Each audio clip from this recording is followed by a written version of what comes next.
AKS. So today's topic is amendment of the Constitution. Rajyanga Savarana. రాజ్యాంగ సవరణ. So ఈ రాజ్యాంగ సవరణలో మనం ఏమేమి నేర్చుకుంటాము? ఈ సవరణ అమెండ్మెంట్ ఆఫ్ ద కాన్స్టిట్యూషన్ అటువంటి టాపిక్లో మనం ఏమేమి నేర్చుకుంటాము ఈరోజు అంటే, ఫస్ట్ థింగ్ ఏంటంటే అసలు ఎందుకు ఈ సవరణ? First question, why amendment is necessary?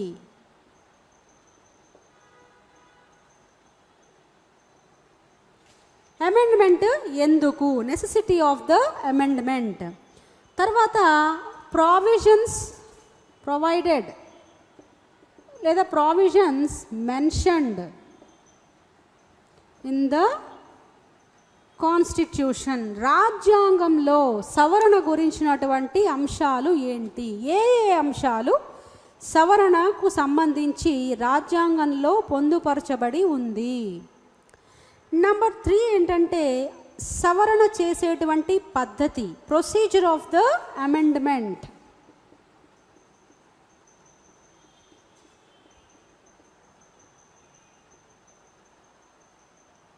Procedure of the amendment and types of amendments.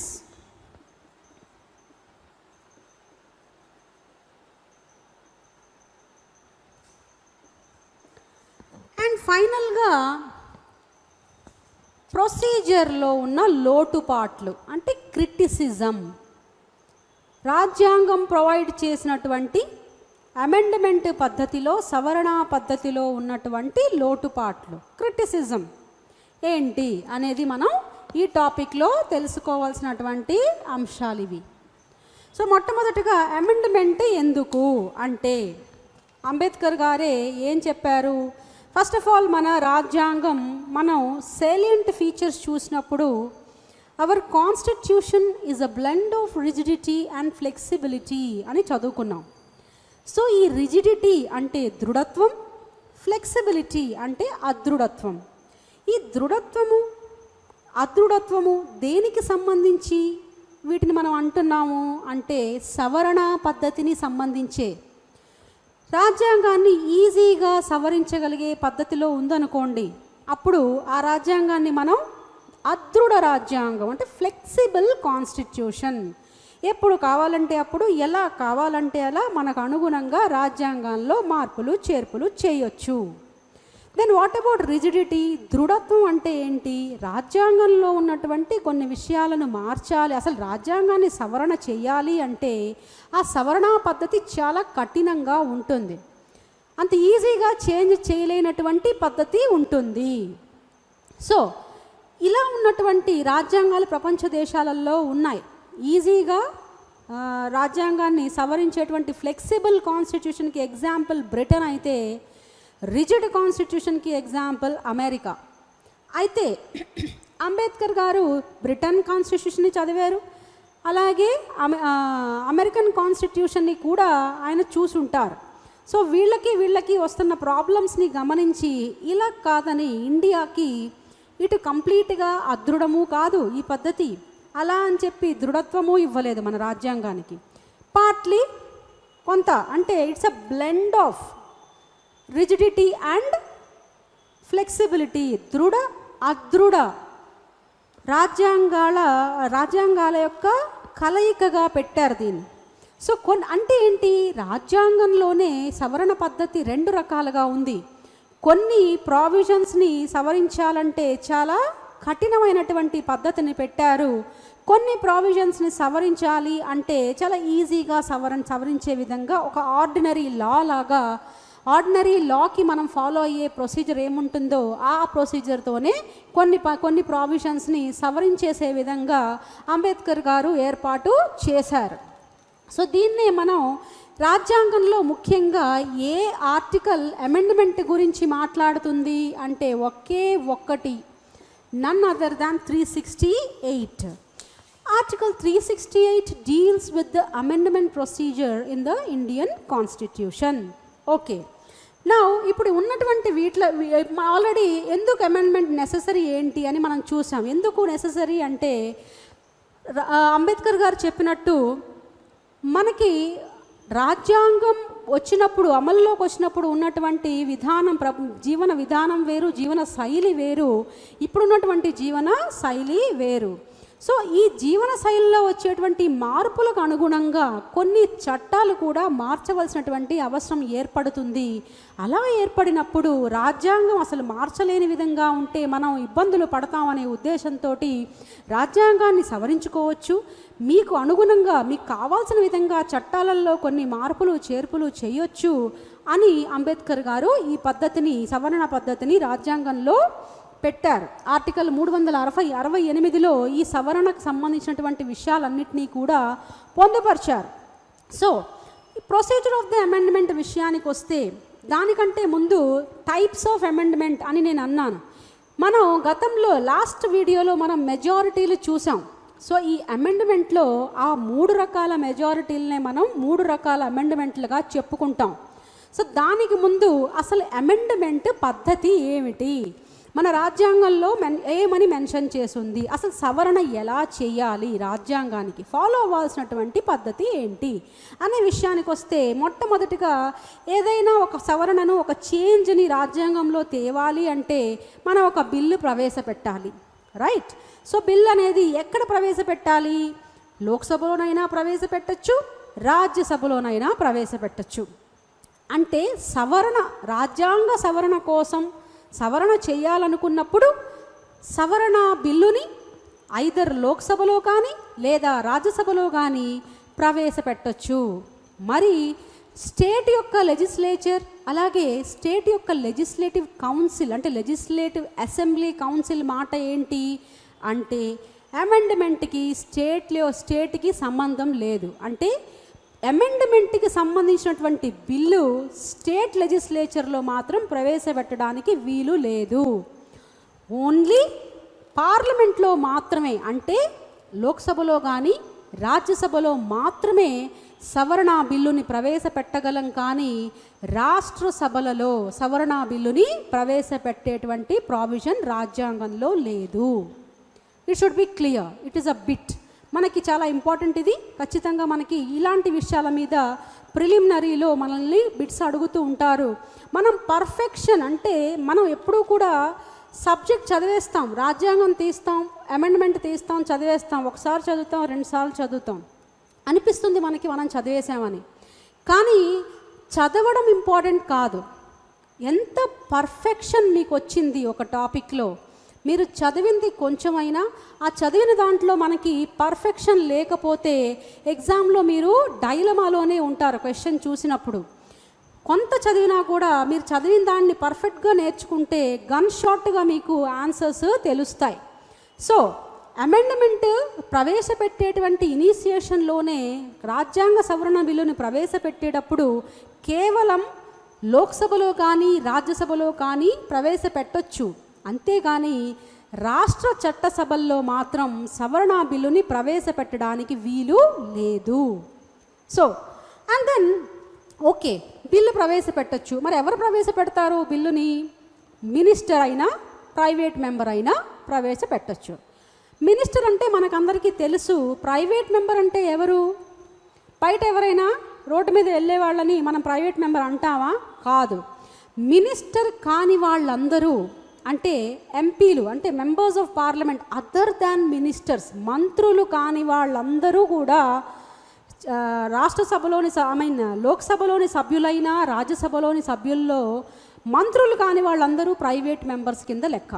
Okay, so ఎవరైనా కూడా మంత్రి కాకుండా ఒక మెంబర్ అయినా కూడా నార్మల్గా లోక్సభ మెంబర్ కానీ రాజ్యసభ మెంబర్ కానీ లేదా మంత్రులు కానీ మినిస్టర్స్ కానీ ఈ సవరణ బిల్లుని ప్రవేశపెట్టొచ్చు. ఫైన్. ఇప్పుడు బిల్లు ప్రవేశపెట్టేటప్పుడు ఎవరిదైనా ఆమోదం కావాలా? మనం కొన్ని ఫైనాన్స్ బిల్స్ విషయానికి వస్తే, మనీ బిల్లుల విషయానికి వచ్చినప్పుడు రాష్ట్రపతి ఆమోదం కోసం మనం ప్రవేశపెడతాం. అలాంటి కండిషన్ ఏమైనా ఈ సవరణ బిల్లులకు కూడా ఉందా అంటే ఖచ్చితంగా లేదు. రాష్ట్రపతి యొక్క ముందస్తుగానే రాష్ట్రపతి యొక్క ఆమోదం బిల్లు ప్రవేశపెట్టడానికి రాష్ట్రపతి నుంచి అనుమతి తీసుకోవాల్సినటువంటి అవసరం లేదు. ఓకే, అండ్ దెన్ బిల్లు ప్రవేశపెట్టాం, రాష్ట్రపతి అనుమతి తీసుకోవాల్సిన అవసరం లేదు. సో ఎవరో ఒకళ్ళు మినిస్టర్ కానీ ప్రైవేట్ మెంబర్ కానీ ప్రవేశపెట్టచ్చు. నెక్స్ట్ ఏంటి అంటే బిల్లుని పాస్ చేయటం, passage of the bill. Passage of the bill ఇక్కడ మనం గత వీడియోలో చెప్పుకున్నటువంటి మెజారిటీలు అనేవి ఉపయోగపడతాయి. అంటే సవరణకి సంబంధించినటువంటి బిల్లు ఏదైనా ప్రవేశపెట్టినప్పుడు కొన్ని అంశాలకు కేవలం సింపుల్ మెజారిటీ తోటి ఆమోదిస్తే సరిపోతుంది. కొన్ని అంశాలు స్పెషల్ మెజారిటీతో ఆమోదించాలి. కొన్ని అంశాలు అంటే సమాఖ్య వ్యవస్థకి సంబంధించినటువంటి అంశాలు, ఫెడరల్ స్ట్రక్చర్కి సంబంధించినటువంటి అంశాలు మాత్రం స్పెషల్ మెజారిటీ మరియు రాష్ట్రాల ఆమోదం కూడా వాటికి కావాలి. సో సెపరేట్గా మనకి ఏ బిల్లు ప్రవేశపెట్టినా, ఫర్ ఎగ్జాంపుల్ బిల్లు లోక్సభలో ప్రవేశపెడితే అది ముందు లోక్సభలో పాస్ అవ్వాలి, తర్వాత రాజ్యసభకి రావాలి, రాజ్యసభలో కూడా పాస్ అయిన తర్వాత అది ప్రెసిడెంట్ దగ్గరికి వస్తుంది. ఓకే, ఇక్కడ గవర్నర్కి సంబంధమే లేదు. ఎందుకు? రాష్ట్ర చట్ట సభల్లో సవరణ చట్టం బిల్లు ప్రవేశపెట్టే అవకాశమే లేదు. కాబట్టి గవర్నర్తో ఇక్కడ మనకి ఏ సంబంధం లేదు. సో లోక్సభలో కనుక బిల్లు ప్రవేశపెడితే అది లోక్సభలో పాస్ అయ్యి తర్వాత రాజ్యసభకు వస్తుంది, రాజ్యసభ నుంచి ప్రెసిడెంట్కి వస్తుంది. సో ప్రెసిడెంట్కి వచ్చిన తర్వాత ప్రెసిడెంట్ కనుక ఒకవేళ దాన్ని ఆమోదించాలి, దానికి ప్రెసిడెంట్ ఎప్పుడైనా ఒక బిల్లును ఆమోదించేటప్పుడు రెండు రకాలుగా ప్రెసిడెంట్ చేయవచ్చు. ఒకటి నార్మల్గా అయితే నార్మల్ బిల్స్ విషయంలో, ఆర్డినరీ బిల్స్ విషయంలో ప్రెసిడెంట్ కనుక ఆమోదించాలి, ఆమోదానికి అంటే ప్రెసిడెంట్ యొక్క ఆమోదానికి బిల్లు వచ్చినప్పుడు ఆయన దాన్ని ఆమోదించవచ్చు, లేదా రిజెక్ట్ చేయొచ్చు, లేదా దాన్ని రీకన్సిడరేషన్కి అంటే మళ్ళీ తిరిగి ఒకసారి దీంట్లో విషయాలను పరిశీలించి ఈ అంశాలలో ఏమైనా తేడాలు చేంజెస్ చేయాల్సి ఉన్నాయి, సో వీటిని ఒకసారి మీరు చూడండి అని తిరిగి పంపొచ్చు. ఏవి? ఆర్డినరీ బిల్స్ అయితే. కానీ అమెండ్మెంట్ బిల్లు విషయంలో అలాంటి ఫెసిలిటీస్ ఏవి కూడా రాష్ట్రపతికి లేవు. ఒక్కసారి అమెండ్మెంట్ బిల్లు ప్రెసిడెంట్ దగ్గరికి వెళ్ళిన తర్వాత ఆయన దానికి యాసెంట్ అంటే ఆమోద ముద్ర వేయాల్సిందే. దాన్ని విత్హెల్డ్ చేయడానికి కానీ మళ్ళీ రీకన్సిడరేషన్కి అంటే వెనక్కి పంపించడానికి కానీ వీలు లేదు. ఫర్ ఎగ్జాంపుల్ బిల్లు కనుక రాజ్యసభలో ప్రవేశపెడితే రాజ్యసభలో పాస్ అయ్యి తర్వాత లోక్సభలో పాస్ అయ్యి ఆ తర్వాత ప్రెసిడెంట్ దగ్గరికి వస్తుంది. ఆయన ఖచ్చితంగా దానికి యాసెంట్ ఇవ్వాల్సిందే. ఇక నెక్స్ట్ ప్రెసిడెంట్ యాసెంట్ ఇచ్చిన తర్వాత అది చట్టం అవుతుంది. యాక్ట్, చట్టం అంటారు. ఇక్కడ బిల్, ఈ బిల్లు రాష్ట్రపతి యొక్క ఆమోదం పొందంగానే అది చట్టంగా మారుతుంది. When we come to the next thing, types of amendment విషయానికి వస్తే మనం అమెండ్మెంట్స్ని 3 రకాలుగా చెప్పుకోవచ్చు. అవేంటి? సింపుల్ మెజారిటీ తోటి చేసేటువంటి సవరణలు, స్పెషల్ మెజారిటీతో చేసే సవరణలు, special majority plus consent of states, రాష్ట్రాల ఆమోదంతో చేసేటువంటి సవరణలు. మామూలుగా అయితే ఈ 2 పద్ధతుల్లో చేసేటువంటి వాటినే మనం అమెండ్మెంట్స్ అంటాం. 368 చట్టం ఆర్టికల్ కింద మనం ఈ 2 పద్ధతుల్లోనే అమెండ్మెంట్ చేస్తాం. మరి ఇదేంటి? ఇవి కూడా అమెండ్మెంట్లే, కాకపోతే 368 ఆర్టికల్ ప్రకారం కాకుండా ఇతర ఆర్టికల్స్లో మెన్షన్ చేసి ఉంటాయి వాటి గురించి. ఒక సాధారణ బిల్లు లాగానే ఇవి కూడా సింపుల్ మెజారిటీతో ఈజీగా సవరణ చేసేటువంటి కొన్ని ప్రావిజన్స్ ఉన్నాయి. మరి సింపుల్ మెజారిటీ తోటి ఏ ప్రావిజన్స్ని మనం అమెండ్ చేయొచ్చు అంటే, for example admission are establishment of new states, కొత్త రాష్ట్రాల విషయంలో న్యూ స్టేట్స్, వీటిని కొత్త రాష్ట్రాల ఏర్పాటు లేదా ఆల్రెడీ ఉన్న రాష్ట్రాలలోనే మార్పులు చేర్పులు, వాటి యొక్క బౌండరీస్ అంటే వాటి బౌండరీస్లో మార్పులు అంటే రాష్ట్రం తగ్గించడం పెంచడం, దాని యొక్క సైజ్ తగ్గించడం పెంచడం, లేదా రాష్ట్రంలో కొంత భాగాన్ని వేరే రాష్ట్రంలో కలపడం, లేదా రాష్ట్రానికి ఉన్నటువంటి పేరుని మార్చడం, ఇలాంటి అంశాలన్నీ కూడా మనకి సింపుల్ మెజారిటీ తోటి చేయొచ్చు. అవి కాకుండా షెడ్యూల్స్ మనం ఇంతకుముందు వీడియోలో చూసాం. ఆ షెడ్యూల్స్లో 2nd schedule, 5th schedule and 6th schedule, 2nd, 5th and 6th schedule, ఈ 3 షెడ్యూల్స్ని కూడా మనం సింపుల్ మెజారిటీ తోటే అమెండ్ చేయొచ్చు. 2వ షెడ్యూల్ అంటే మనకు తెలుసు శాలరీస్ గురించినటువంటిది. 5వది అంటే scheduled areas and scheduled tribes, ఇది ట్రైబల్ ఏరియాస్. 4 రాష్ట్రాలకి 4 స్టేట్స్కి సంబంధించినటువంటి ట్రైబల్ ఏరియాస్ ఈ 6th షెడ్యూల్లో మనకి ఉంటాయి. ఆ స్టేట్స్ ఏంటి అంటే మీరు షెడ్యూల్స్ అనే వీడియోని చూస్తే మీకు తెలుస్తుంది. సో ఈ 3 షెడ్యూల్స్ని కూడా సింపుల్ మెజారిటీతోనే చేయొచ్చు. అలాగే కోరం ఇన్ పార్లమెంట్. కోరం అంటే ఏంటి? పార్లమెంటు సభలు జరగాలి అంటే కనీసం ఇంతమంది అయినా రావాలి అనేటువంటి దాన్నే మనం కోరం అంటాం. సో కోరం అంటే ఎంతమంది ఏంటి అనేది మనం పార్లమెంట్లో చూద్దాం. సో ఇలాంటి అంశాలు ఈజీగా ఉండేటువంటి రాష్ట్రాల యొక్క నేమ్స్ చేంజ్ చేయడం లాంటి దగ్గర నుంచి ఈ షెడ్యూల్స్ కానీ లేదా ఈ కోరం ఆఫ్ ద పార్లమెంట్, ఇలాంటి అంశాలన్నీ సింపుల్ మెజారిటీ తోటి మనం అమెండ్ చేయొచ్చు. When we come to the special majority విషయానికి వస్తే, 2వ కేటగిరీకి కనుక మనం వస్తే, ఆల్రెడీ స్పెషల్ మెజారిటీ అంటే ఏంటని మనం మెజారిటీ వీడియోస్లో చూసాం, డిఫరెంట్ కైండ్స్ ఆఫ్ మెజారిటీస్లో. సో ఈ స్పెషల్ మెజారిటీ తోటి ఏ అంశాలు మనం చేయాలి అంటే, ఉదాహరణకి fundamental rights, directive principles of state policy, ఇలాంటి అంశాలు ఏవైతే ఉంటాయో అవి కాకుండా fundamental rights, directive principle of state policy and ఈ ఫస్ట్ అంటే సింపుల్ మెజారిటీ కింద 3rd category, 3rd type of amendment, ఈ రెండిటికి మధ్య వీటి కిందకి రాని అంశాలన్నీ కూడా మనం ఈ 2వ అమెండ్మెంట్ పద్ధతి ప్రకారం చేస్తాం. ఇది 2nd type. So fundamental rights and DPSP plus items which are not covered under 1st and 3rd categories. First category అంటే సింపుల్ మెజారిటీ, 3rd కేటగిరీ అంటే special majority plus consent of states. So అంటే మొదటిదేమో ఈజీగా అయిపోయేవి మనం already చూసాం. ఏ అంశాలు దీని కిందకు వస్తాయి, ఇంకా చాలా అంశాలు ఉంటాయి దాని కింద. మనకి ఆ అంశాలన్నీ కూడా మీరు క్లియర్ కట్గా టెక్స్ట్ బుక్స్లో ఉంటాయి, మీరు చదువుకోవచ్చు. సో అన్ని అంశాలు మనం ఇక్కడ డిస్కస్ చేయలేం కాబట్టి అన్ని అంశాలను మనం మెన్షన్ చేయట్లేదు. సో సింపుల్ మెజారిటీలోకి ద్వారా సవరణ చేసేవి కాకుండా, ఈ 3వ రకం ద్వారా సవరణ చేసేవి కాకుండా మిగిలిన అంశాలన్నీ స్పెషల్ మెజారిటీ కింద సవరించవచ్చు, ఈ పద్ధతిలో సవరించవచ్చు. వాటితో పాటు fundamental rights and directive principles of state policy. ఇప్పుడు 3rd category special majority and consent of states దేనికి కావాలి అంటే, special majority plus consent of states దేనికి కావాలి? ఫెడరల్ స్ట్రక్చర్ని అంటే సమాఖ్య వ్యవస్థకి సంబంధించినటువంటి విషయాలను కనుక మనం సవరించాలనుకున్నప్పుడు రాష్ట్రాల ఆమోదం కూడా కావాలి.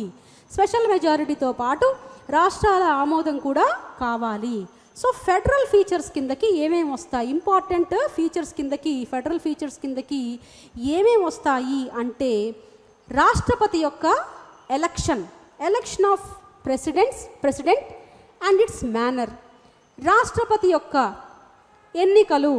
ఎన్నికలకు సంబంధించినటువంటి విషయాలను సవరించాలనుకున్నప్పుడు నంబర్ 1. నంబర్ 2 ఏంటి? సుప్రీంకోర్టు, హైకోర్టుకి సంబంధించినటువంటి విషయాలను సవరించాలనుకున్నప్పుడు నంబర్ 2.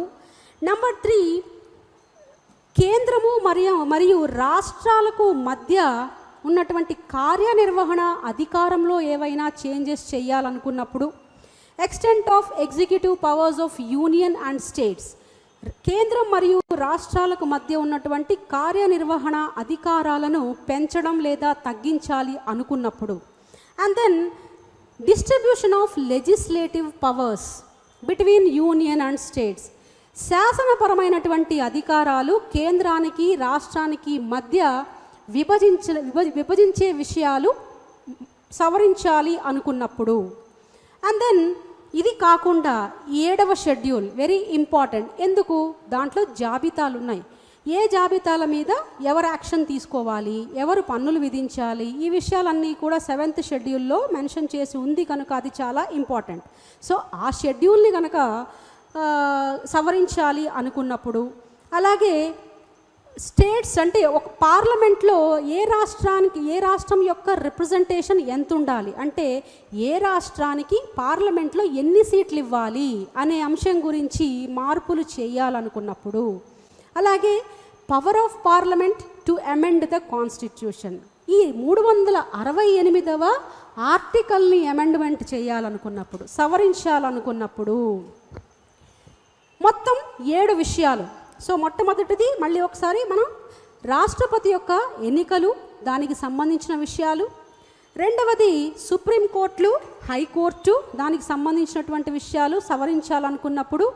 మూడవ అంశం కార్యనిర్వహణ అధికారం, కేంద్ర రాష్ట్రాల మధ్య ఉన్నటువంటి కార్యనిర్వహణ అధికారానికి సంబంధించినటువంటి చేంజెస్ చేయాలనుకున్నప్పుడు, అలాగే కేంద్ర రాష్ట్రాల మధ్య శాసనాధికారాల యొక్క విభజన, దానికి సంబంధించినటువంటి విషయాలను సవరించాలనుకున్నప్పుడు, అది కాకుండా 7వ షెడ్యూల్లో ఉన్నటువంటి జాబితాలలో ఏమైనా మార్పులు చేయాలనుకున్నప్పుడు, అండ్ పార్లమెంట్లో ఏ రాష్ట్రానికి ఎన్ని సీట్లు కేటాయించాలి ఏంటి అనే విషయాల గురించి మార్పులు చేయాలనుకున్నప్పుడు, అలాగే ఆర్టికల్ 368నే మార్చాలనుకున్నప్పుడు, ఈ స్పెషల్ మెజారిటీ మరియు కన్సెంట్ ఆఫ్ స్టేట్స్ అంటే రాటిఫికేషన్ ఆఫ్ స్టేట్స్, రాష్ట్రాల ఆమోదంతో ఇవి జరుగుతాయి. సో అమెండ్మెంట్ మనకి 3 రకాల అమెండ్మెంట్స్ని మనం చూసాం. ఇక మిగిలిన్నది మనకి క్రిటిసిజం ఆఫ్ ద అమెండ్మెంట్. మనం ఇందాక చదువుకున్న విషయాలనే ఆలోచిస్తే కామన్ సెన్స్ తోటే మనం క్రిటిసిజంని చెప్పొచ్చు. ఫస్ట్ థింగ్ ఏంటి, యాక్చువల్గా రాజ్యాంగాన్ని తయారు చేసింది రాజ్యాంగ సభ, మరి సవరించడానికి కూడా అలాంటిది ఏదో ఒక సభ ఉండాలి, కానీ పార్లమెంట్కి అధికారం ఇవ్వడం ఏంటి అనేది మనకున్నటువంటి ఫస్ట్ క్రిటిసిజం. రెండవ విషయానికి వస్తే పార్లమెంటుకు మాత్రమే సవరణ బిల్లుని ప్రవేశపెట్టేటువంటి అధికారం ఉంది, రాష్ట్రాలకు లేదు. అలా ఎందుకు? అలా ఉండకూడదు. ఇది పార్ట్లీ ఫెడరల్ పార్ట్లీ యూనిటరీగా ఉన్నటువంటి రాజ్యాంగం కనుక ఈక్వల్గా రెండిటికీ కూడా సవరణ బిల్లుని ప్రవేశపెట్టేటువంటి అధికారం ఇవ్వాలి అనేది రెండవ క్రిటిసిజం. మూడో విషయానికి వచ్చినప్పుడు మెజారిటీ ఆఫ్ ద కాన్స్టిట్యూషన్ ఈజీగానే పార్లమెంటు సవరించుకుంటూ వెళ్ళిపోతుంది. కొన్ని ఫీచర్స్ లైక్ మనం 7 రకాలుగా చెప్పుకున్నాం ఫెడరల్ ఫీచర్స్, వాటిల్లో మాత్రమే రాష్ట్రాల ఆమోదం అవసరం అంటుంది, కానీ మిగిలిన విషయాలు చాలా వరకు మెజారిటీ ఆఫ్ ద విషయాలన్నీ కూడా పార్లమెంటే సవరించుకుంటూ వెళ్ళిపోతుంది. అలాంటప్పుడు రాష్ట్రాలకు ఇక్కడ ఎటువంటి ప్రత్యేకత లేదు, రాష్ట్రాలు ఏమీ చేయట్లేదు ఈ విషయంలో అనేది కూడా మనకి మూడవ క్రిటిసిజంగా మనం చెప్పుకోవచ్చు. అండ్ ఇక 4వది క్రిటిసిజం ఏంటి అంటే, రాష్ట్రాల ఆమోదం కావాలి అని చెప్తుంది, కానీ ఆ ఆమోదం ఎప్పటిలోపల ఇవ్వాలి, దాని టైం లిమిట్ ఏంటి, ఒకవేళ ఇవ్వకపోతే టైం లిమిట్ లోపల ఇవ్వకపోతే ఏం చేయాలి అనేటువంటి విషయాలను ఎక్కడా కూడా రాజ్యాంగంలో ప్రస్తావించబడలేదు. సో ఇవన్నీ కూడా మనకి అమెండ్మెంట్ సవరణ పద్ధతి యొక్క క్రిటిసిజమ్స్. సో మనం ఇందాక చెప్పుకున్న విషయాలన్నీ చూసాం. మనం అమెండ్మెంట్ ఎక్కడ, ఎందుకు అవసరం, ప్రావిజన్స్ ఏంటి, ప్రొసీజర్ ఏంటి, టైప్స్ ఆఫ్ అమెండ్మెంట్ ఏంటి, క్రిటిసిజం ఏంటి అని అన్ని విషయాలు చూసాం. So this is all about amendment of the constitution. And next upcoming వీడియోలో మనం నెక్స్ట్ టాపిక్ మనం చూద్దాం. So until then thank you.